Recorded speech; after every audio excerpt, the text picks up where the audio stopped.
Praise the lord. దేవత దేవునికి వందనాలు. ప్రభు నామం పేరట సర్వోన్నతుని కృప అనే కార్యక్రమాన్ని వీక్షిస్తూ దేవుని మాటలు ఆలకిస్తున్న మీ అందరికీ నా హృదయపూర్వక వందనాలు, శుభాలు తెలియజేస్తున్నాను. ఈ రోజు కొరకు ఏర్పాటు చేయబడిన దేవుని వాగ్దానం యెషయా గ్రంథము 48వ అధ్యాయము 17వ వచనం. నీకు ప్రయోజనము కలుగునట్లు నీ దేవుడైన యెహోవానగు నేను నీకు ఉపదేశము చేయుదును, నీవు నడవవలసిన త్రోవను నేను నడిపించుచున్నాను. Praise the lord. దేవుని నామానికే మహిమ కలుగును గాక. ఈ ఉదయకాలము ఈ వాగ్దానాన్ని వింటున్నటువంటి మీ జీవితంలో నా ప్రభు గొప్ప కార్యాన్ని అనుగ్రహింపచేయును గాక. ఈ ఉదయకాలమున ఆయన అంటూ ఉన్నారు, నీకు ప్రయోజనము కలుగునట్లు. ఇక్కడ జాగ్రత్తగా గమనిస్తే నీ ఉద్యోగంలో కావచ్చు, వ్యాపారంలో కావచ్చు, ఆర్థికంగా కానీ తండ్రి ఈ రీతిగా నేను దీవించబడాలని అనుకుంటూ ఉన్నావా? నిజముగా అటువంటి ఆలోచన నువ్వు కలిగి ఉంటే నీ హృదయాన్ని ఎరిగినటువంటి దేవుడు ఈ ఉదయకాలం నీతో మాట్లాడుతూ ఉన్నారు.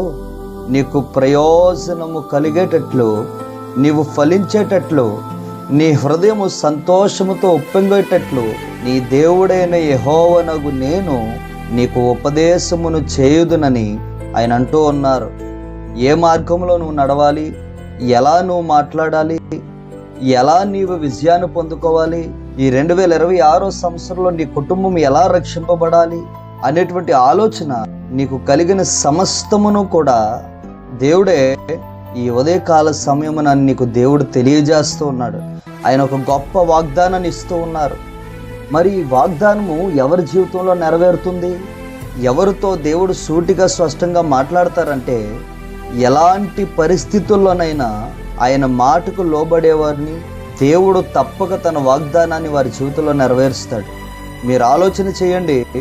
మోషే గారిని, మోషే నెత్తివాడైనప్పటికీ కూడా లక్షల మందిని నడిపించగలిగాడంటే ప్రతి విషయంలో కూడా దేవుని మీద ఆనుకుని బ్రతికాడు గనుకనే ప్రతి విషయంలో కూడా దేవుడు విజయాన్ని కలగజేశాడు. ఈరోజు నువ్వు ఎలాంటి పరిస్థితుల్లో ఉన్నా, ఎక్కడ ఉన్నా ఈ మాటలు ఆలకిస్తున్న నీ జీవితంలో ఈరోజు దైవ సేవకునిగా దేవుని యొక్క ప్రేరణతో చెబుతూ ఉన్నాను, ఏ మాత్రము కూడా నువ్వు చింతించొద్దు.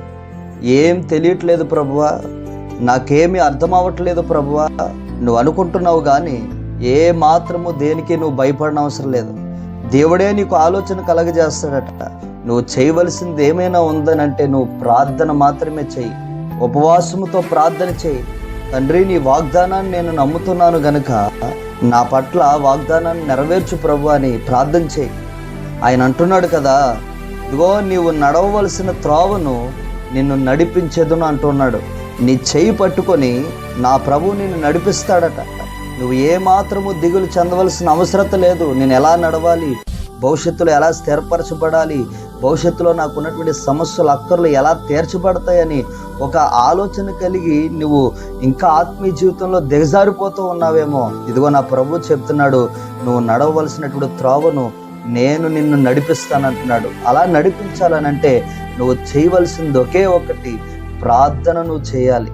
ప్రభు, ఇదిగోనైనా ఈ నెల ఎలా గడుస్తుంది, ఈ రోజు ఎలా గడుస్తుంది, ఈ గడి ఎలా గడుస్తుందని ఒక ఆలోచన నీకు కలిగి ఉండొచ్చు. ఈ సమస్యల నుంచి నేను ఎలా బయటపడతాను, ఈ అప్పుల వారి పరిస్థితి నుండి నేను ఎలా బయటకు వస్తాను, ఈ బ్యాంకు సమస్యల నుంచి నేను ఎలా బయటకు వస్తానని నీవే దిగులు చెందుతున్నావేమో.